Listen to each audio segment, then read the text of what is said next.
Stembiso Mdlalose, who's on trial for the murder of 76 people, returned to the Palm Ridge Magistrates Court for cross-examination today. But proceedings suddenly ground to a halt when Mdlalose abruptly walked out of his own court case, claiming that the process was mentally draining.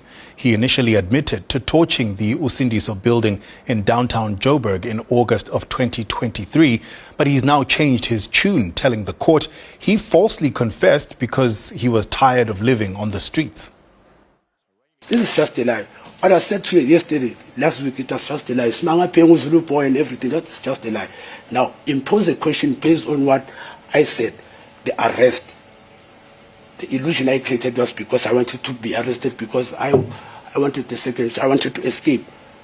Being on the street, I had given up. Life had beaten me to down. Understand? So now ask me a question based on that. Can you give me a chance to ask? I think I've given you enough chance. Can I choose one from both? Where is the accused going to? I have no idea. I don't know what is happening.